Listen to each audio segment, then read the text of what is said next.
그래서 여러분 봅시다. 이제 일단 여러분 학교는요 자세하게 다루진 않으시는 것 같아요. 그러니까 지금 예를 들면 여러분 다른 학교들 좀 약간 참고를 해볼게요. 다른 학교들을 보면 잠시만요. 다른 학교들을 보면 굉장히 디테일해요. 내용 정도가. 예를 들면 일단 훈민정음의 자모음을 다 다루고요. 거기서 끝나는 게 아니라 예를 들면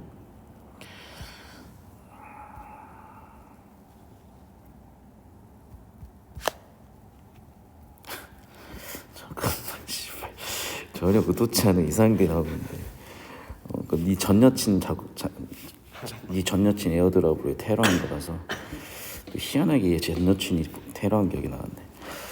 예를 들면 이제 이런 서너원어휘도 다 다루고 그리고 예를 들면 이런 조사들 있잖아요. 조사들도 지금 현대국어보다 왜 더 형태가 다양하냐면 모음 조화를 따는 거야. 그러니까 앞쪽에 자음이 있냐 없냐에 따라서 을률이 바뀌는 건 현대국어에도 남아있지만 현대국어에는 아래아가 소실돼 있잖아요. 그러면서 모음 조화가 깨진 거거든. 근데 옛날에는 아래아가 살아있었기 때문에 모음 조화가 살아있어요. 그러니까 모음 조화에 따라 가지고 또 형태가 다 바뀌는 거야. 그러니까 사실은 굉장히 다양한 형태가 나타나요. 현대국어 되게 다르게. 그래서 그게 어느 환경에서 나타나는지도 사실은 굉장히 디테일하게 가르치는 이런 학교들이 있는가 하면 여러분 학교 같은 경우에는 되게 좀 교과서 수준으로 다루다 보니까 사실 수능 대비는 이 정도는 충분하긴 하거든요. 사실 넘쳐요, 수능 대비로도. 그래서 이제 이런 내용들에서는 훨씬 더 여러분이 편하게 공부할 수 있을 거예요. 그래서 일단 차근차근 하나씩 내용 같이 한번 짚어보도록 하겠습니다. 사실 뭐 제가 설명이 필요한 내용은 설명을 할 거고 이렇게 한번 들음으로써 여러분이 그냥 자연스레 암기가 될 거니까 그걸 의도하고 가는 거니까 같이 한번 따라가 보시죠. 자, 봅시다. 일단 이렇게 쓰는 걸 뭐라 그러냐면 동국정음식 표기라고 해요. 무슨 얘기냐면 원래 훈민정음은 이 한글을 창제할 때 있어서 제일 중요한 이유는 뭐였냐면 발음기호였어. 발음기호. 그러니까 우리가 일단은 문자는 존재했단 말이야. 한자로서. 근데 문제는 뭐냐면 한자의 뜻은 오케이야. 뜻은 있으니까. 근데 얘를 발음을 해야 될 거 아니야. 근데 발음이 너무 어려운 거예요. 왜? 말 그대로 나란 말싸미, 나라의 말이 중국과 달랐으니까. 그래서 문자랑 안 맞는 거야. 그러니까 발음을 할 수가 없는 거야. 그래서 사실은 첫 번째 목적 자체는 발음기호를 만들려고 했던 거야. 그런데 발음기호가 존재하지 않았잖아. 그럼 아예 창제를 해야 되잖아. 근데 만들다 보니까 너무 좋은 거예요. 왜? 예를 들면 동양의 철학. 그럼 전 세계 전체의 우주 만물을 담고 있는 거야. 그럼 봐봐. 지평선이 있죠? 땅이 있어요. 이걸 지. 하늘에는 별이나 달이 떠 있어. 이걸 천. 그래서 천지. 그 다음에 세로로 써 있는 건 사람인 거야. 천지인. 이 세 개 가지고 다 표현이 되는 거야. 생각을 해보면 한글은. 이해됐어요? 그래서 일단은 특히 모음 같은 경우에는 이 천지인이 있는 거고 그러면 이제 음양의 조화가 존재하는 거잖아. 그럼 땅은 당연히 뭐겠어요? 음이겠죠. 하늘은 양이겠죠. 그러니까 모음도 이 아래아 계열이 양성 모음일 거고 이 의 계열이 음성 모음인 거야. 그럼 중간에 서 있는 인간은 뭐겠어요? 중성 모음인 거야. 이런 식으로 되게 동양의 철학도 담고 있고요. 두 번째, 발음 기호잖아. 그러니까 발음 기관을 흉내를 냈어요. 그러니까 우리가 예를 들면 발음을 할 때 그라고 발음을 해보면 혀가 이렇게 기역자 느낌으로 될 거예요. 느라고 발음을 해보면은 혀가 이렇게 니은 느낌이 될 거예요. 느 해보면. 그래서 이런 발음기관의 형태를 본따 가지고 역시 발음기호도 만들었다는 거예요. 그래서 되게 가치가 있다 이런 건 여러분이 이미 다 학교에서 배웠던 내용일 거고. 자, 그럼 이제 구체적으로 아까도 얘기했지만 이런 한자를 먼저 써주고 뒤에 발음을 써주는 거는 한글 창제 이유가 발음기호였기 때문에 써준 거고. 세종, 어제, 훈민정음이라고 썼고 밑에 뜻들은 여러분이 쭉쭉 읽어보시면 무슨 얘기인지 알겠죠. 그러니까 뭐 어사또라는 게 그 어라는 단어가 아마 임금에 해당하는 단어였을 것이고 제 만든 거겠죠. 그래서 훈민, 백성을 가르치는 거니까 훈민, 정음, 올바른 정자에 소리 음자 해서 백성을 가르치는 바른 소리라고 세종 어제 훈민정음이라고 하고 여기까지 됐습니까? 여러분 다들 알다시피 이제 나라 말씀이 중국과 달라서 문자와 서로 맞지 않아서 이런 전차로 어린 백성이 이루고자 하는 바가 있어도 마침내 제 뜻을 실업하지 못할 자 하나씩 제가 같이 한번 읽어볼게요. 원래 내가 그 시절 발음으로 연습을 좀 했었는데 내가 몇 번 해보니까 오글거린다고 하지 마라 그래서 안 할 거예요. 나란 말씀이 뉘기게 달아 이렇게 원래 일로 이렇게 해야 되는데 그냥 중국의 다르다는 게죠. 문정와 이렇게 원래 발음을 해야 되는데 문자와 서로 사마띠 아니할 사이 이렇게 발음을 해야 되니까 사마띠 아니할 세 이러한 전차가 여기서는 아마도 문맥상 이유겠죠. 어린의 뜻은 이때는 어리석다였겠죠. 백성이 이루고자 뭔가 이루고자 할 바가 있어도 마침내 자기의 뜻을 쉽게 펴지 못할 놈이 많구나. 내가 이를 위해서 어여삐 불쌍히 여겨서 새로이 28자를 내가 만들었어. 그러니까 사람마다 하여 니겨 써서 날로 써서 편안케 하고자 하니까 잘 써봐 이런 얘기를 한 거라고. 됐습니까? 그러니까 대략의 뜻은 다 왔을 거라고요. 그래서 여러분이 읽는 건 될 거예요. 지금처럼. 왜냐하면 아무리 이게 중세국어라고 해도 현대국어와 크게 이 음운 자체, 특히 이 자모 형태 자체가 아주 크게 변한 건 거의 없기 때문에 뭐 소실이 됐거나 그랬을 뿐인 거지. 그래서 대략 그리고 발음을 하다 보면 느낌은 있어요. 그래서 그 문제는 없을 건데 이제 여기서 문제가 되는 거는 아까도 얘기했다시피 빨간색 펜들이요. 그러니까 대표적으로 이런 문법 관련된 내용들이야. 그래서 이제 문법 관련된 내용을 하나씩 이제 보면은 여기 있는 시옷 있죠. 이 시옷은 그때 관형격 조서로 쓰였어요. 이해됐니? 그래서 나란 말씀이는 나라의 말씀이야. 됐죠? 두 번째, 여기에 이는 보시면 알겠지만 원래 말씀하면 받침 미음으로 끝나야 되잖아. 근데 거기에 초성 이응이 없는 이만 붙어도 얘는 주격조사 기능을 했던 거야.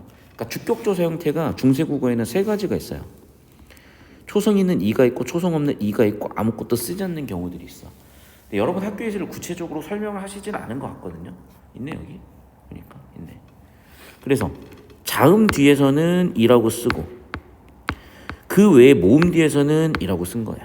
됐습니까? 그리고 주격조사 가는 언제 나타나냐면 근대국어에 나타나요. 그래서 중세국어엔 없었답니다. 되셨나요? 자, 계속해서 봅시다.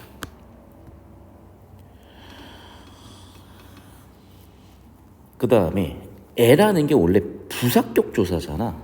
근데 여기서는 비교의 기능을 했기 때문에 와 또는 과로 쓰인다는 거야. 됐죠? 계속해서 문자와 서로 사마띠 아니할세. 그리고 원래 여기에 치읓으로 써야 되는데 그 당시에 팔종성을 썼잖아. 그럼 팔종성의 시옷을 살려 썼던 거예요. 그래서 시옷으로 발음대로 썼다. 이런 얘기를 여기에 추가로 해주신 거고. 됐습니까? 그 다음에 여기 있는 얘도 이유를 나타내는 종속 연결어미라고 설명을 해줬고, 그 다음에 아까도 얘기했지만은 백성이 주격조사, 그 다음에 하나 더 원래 이르고저잖아. 근데 니르고저라고 니은 있으니까 과거에는 두음법칙을 안 썼다. 역시 근대국어로 넘어오면서 두음법칙 쓰게 된 거다. 그리고 아까 얘기했었던 이렇게 하나만 있어도 주격조사고 발음할 때 마이라고 발음을 했으며 얘는 음운이 2개, 자음이 2개인 거다. 이해됐습니까? 그러니까 음운이 아니라 정확하게 음절이 2개, 자음이 2개인 거야. 그러니까 우리 현대국어로 보면 음절이 하나로 보이지만 그 시절에는 자음이라 적고 단어가 2개로 보였던 거야. 여기까지 되셨죠? 그 다음에 실어펴디 국외음화도 없었다는 겁니다. 실어펴지로 발음했었어야 되는데. 됐죠? 그 다음에 여기도 마찬가지인데 이 놈이라는 게 의미가 바뀐 거야. 그러니까 과거에는 놈이라고 하면요 그냥 사람이었어요. 근데 현대국어에 와가지고 놈이라고 하면은 성인 남성을 낮춰 표현하는 거잖아. 오케이? 성인 남성을 낮춰 표현하는 거니까 얘는 의미가 축소된 거죠. 왜냐하면 봐봐. 자, 이렇게 사람이 있다고 했을 때 뭐 성별에 따라서 높임 표현, 낮춤 표현 아니면 그냥 높임도 낮임도 없는 표현일 건데 여기서 원래는 파란색 범위에서 지금 빨간색 범위로 좁혀진 거잖아. 낮춤 표현이니까. 그 의미가 축소됐다. 뭐 역사성이다 이런 개념들도 아마 여기서 얘기를 하셨을 것 같고요. 그 다음에 여기도 이제 순경은 비읍이 여기에 쓰였었는데 나중에 쓰이지 않았다 이 얘기를 하고 싶은 것 같고, 하나 더 여기 보면 또 비읍 시옷 시라 그래서 이게 이제 보면 알겠지만 원래는 비읍 하나 시옷 하나 써야 되는데 현대국어는 그리고 어두에 이렇게 자음군이 오는 경우는 없는데 여기는 어두에 자음군이 왔었고, 여기도 병서라고 하죠. 그러니까 병서라는 거는 글을 연달아 쓰는 거야. 두 가지가 있어요. 각자 병서가 있고 합용 병서가 있는데, 각자 병서라는 거는 같은 음운을 두 번 쓰는 거야. 쌍기역, 뭐 쌍디귿 이런 것들. 그 다음에 합용 병서는 다른 자음을 쓰는 거예요. 그래서 뭐 비읍 시옷 계열의 시라든지 뭐 이런 것들은 등등이 있었습니다. 됐습니까? 그런 얘기들을 하신 거고, 그러면 대강 지금 여기에 필기되어 있는 개념어 정도는 정리가 됐어요. 그래서 되게 지금 많이 보이는 거는 일단 이 조사들이요. 그래서 조사들의 주격조사 이런 게 있었다. 목적격조사 있었는데 제가 아까 얘기했었죠. 어떤 경우 이렇게 쓴다. 자, 기억을 꼭 해야 되는 건 이거야. 자, 양성모음이 있는데 양성모음이 일단 아래아 계열이에요. 그럼 아가 있을 거고 오가 있었겠죠. 음성모음은 으, 우예요. 자, 그럼 여기서 기억하기가 힘들잖아. 음성모음 마이너스 이렇게 기억을 하자고. 됐습니까? 그 다음에 중성모음은 그러면 이가 되겠네. 이 틀만 기억하면 돼. 그러면 양성모음 계열이 왔을 때는 당연히 목적격 조사도 뭘 썼겠어요? 아래아 계열이 온 을을 썼을 거고, 음성모음 계열이 왔었으면은 아래가 없는 을을 썼겠죠. 여기까지 되셨습니까? 자, 그리고 아까도 얘기했었던 이제 음이 관련해 가지고 어리다는 어리석다가 되고요. 어여쁘다는 불쌍하다가 된다고요. 그 다음에 하나 더. 이제 팔종성법에 따라서 시옷이 있었는데 군대국으로 오면서 시옷이 디귿으로 바뀌었을 거고요. 아까도 얘기했던 어두자음군이라든지 또한 이 병서 관련된 내용들도 여기 확인이 될 수 있었을 겁니다. 됐죠? 그 다음에 하나 더. 이어 적기를 여는 법칙이라고 하는데 무슨 얘기냐면 연철이라고도 하고요. 현대국어의 음운 법칙으로는 여는 법칙이라고 그러고 그때는 연철이라고 그러는 건데 무슨 얘기 말 그대로 연달아 쓰는 거야. 그러니까 원래는 놈인데 여기에 이라는 주격조사가 오면 놈이라고 쓰게 된다고, 그런 얘기들을 하고 있는 겁니다. 그리고 아까도 얘기했다시피 동국정운식 표기는 말 그대로 발음 기호라고. 그래서 중국식 발음을 그대로 최대한 쓰려고 했던 거예요. 그 다음에 방점이라는 건 현대는 없는 성조가 있었고, 성조는 네 가지야. 평성은 자 보니까 일단 자 거성은 말 그대로 높은 소리, 평성은 낮은 소리, 상성은 그러면 올라가는 소리인 거야. 됐습니까? 그래서 이렇게 네 가지 어조까지 표현했었던 방점까지 있었다 확인해 주시면 되겠어요. 여기까지 되셨죠? 완료. 그 다음에 이어서 현대국어와 중세국어를 이제 비교하는 그 내용을 학교에서 추가로 더 설명을 해주셨네요. 같이 봅시다. 자, 보니까 일단은 아까도 얘기했지만 중세국어에는 성대국어가 있었는데 현대국어는 없어진 거고, 여기선 확인할 수 있는 게 뭐라고? 초성 니은이 이음으로 바뀌었으니까 이거는 두음 법칙이라고요. 자, 세 번째. 마침내에서 아래아가 소실되면서 아까도 얘기했지만 아래아가 소실되면 크게 두 가지. 아 또는 으로 바뀌어요. 학교 선생님께서 이라고 써주신 거야?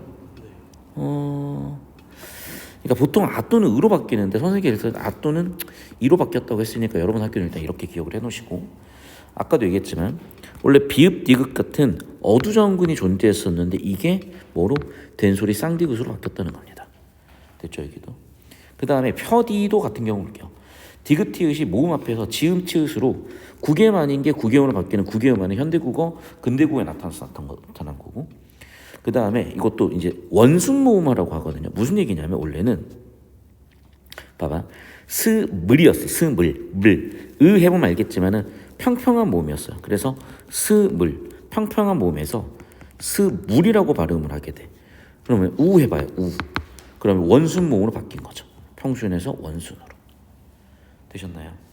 계속 볼게. 그 다음에 원래 부사격 조사에는 어떤 경우만 쓰였다?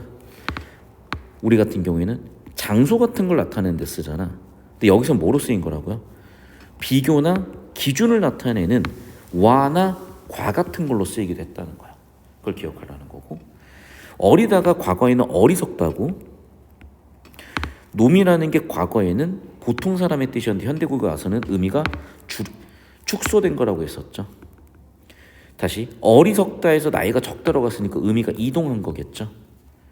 어여쁘게 여기다 어여쁘다, 아름답다, 예쁘다에서 어여쁘다, 과거에는 어여쁘다, 가엾다, 불쌍하다 해서 현대국어 어여쁘게 예쁘게로 바뀐 거니까 얘도 의미가 이동됐겠네요.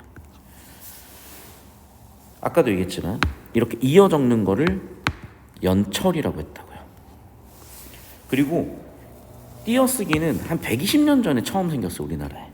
그런 내용들 비교 대조 포인트도 있었으니까 아마 이 내용을 어떤 식으로도 아마 물어보실 건데 대부분의 경우에는 객관식으로 내실 거고요. 일부 서술형으로 물어보실 수도 있어요. 예를 들면 위에서 두음 법칙이 일어나지 않았음을 알 수 있는 단어를 찾아 쓰시오. 그러면 예를 들면 느르고저 같은 거 찾아 쓰면 되겠죠.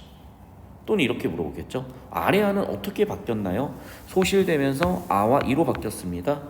마침내에서 보면 이렇게 바뀌었습니다. 라고 여러분이 서술형 평가에 써주면 되는 거야. 그래서 다시 한번 얘기하지만 서술형 평가는 뭔가 손에 익어가지고 탁탁 써낼 수 있는 수준까지 여러분이 연습을 해야 되기 때문에 일단은 객관식 위주로 눈에 보이는 거 연습하시고, 공부가 쌓이고 쌓이면서 반복이 되다 보면 손에 익거든요. 그럼 딱 문제를 보자마자 바로바로 튀어나올 수가 있어. 그러니까 그때는 아까 얘기했다시피 서술형을 바로 생각나면 건드리라는 겁니다. 어떤 느낌인지 잡으셨을 거고, 아까 제가 설명했었던 구조 표현 같은 경우에도 이미 설명이 끝났으니까 읽어보시면 이해는 될 거예요.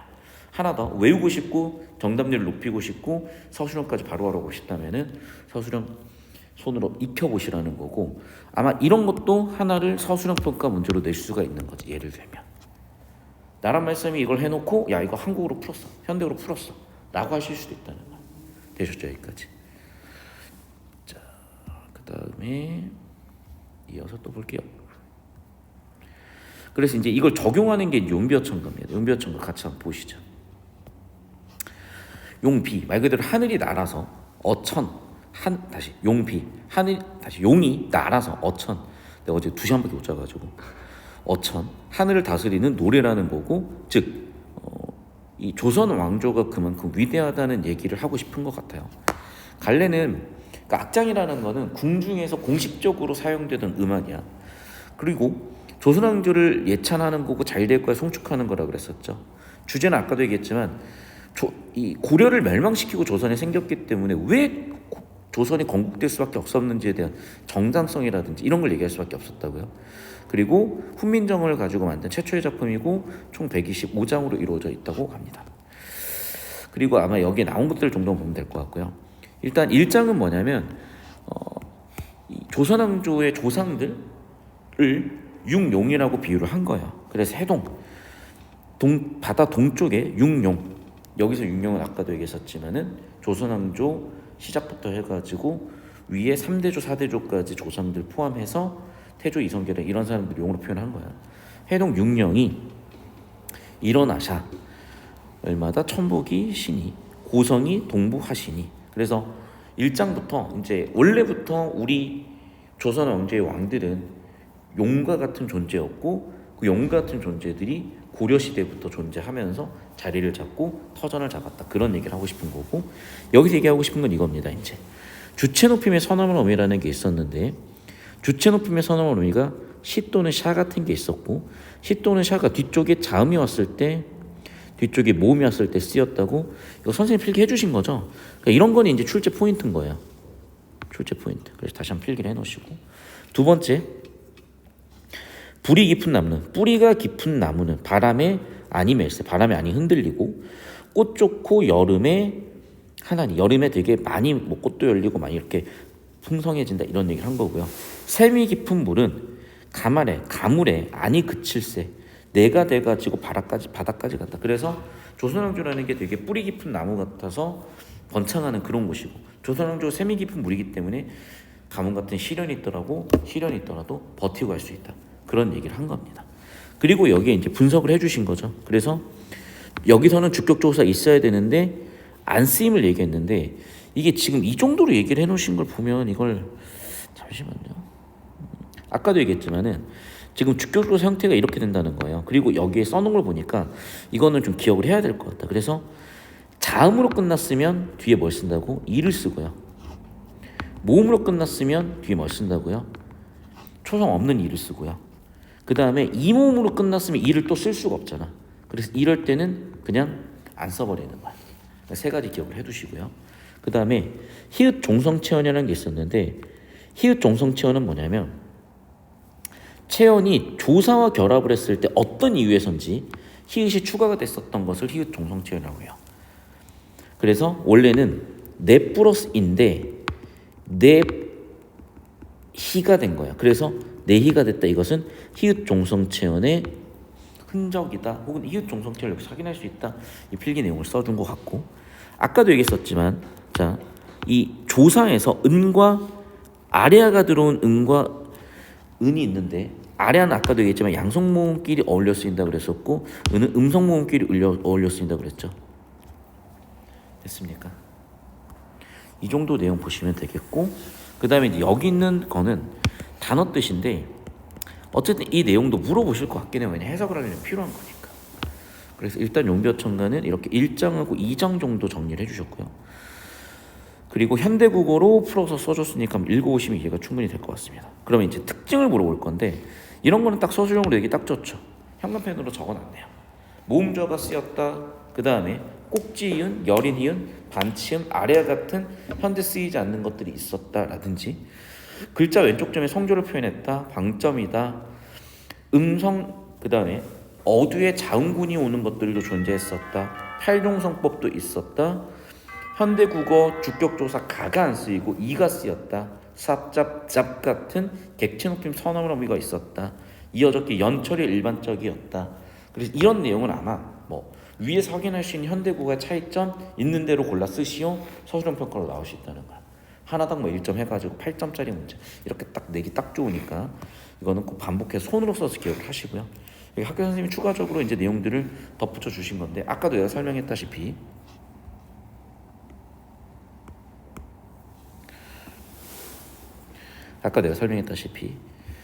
이제 정당성 이게 주제고 왜냐하면 고려가 망했다면 어쨌든 고려 왕조를 이렇게 지지했던 국민들, 백성들이나 이런 사람들을 설득했었어야 되기 때문에 당연히 이게 주제다 목적이겠죠.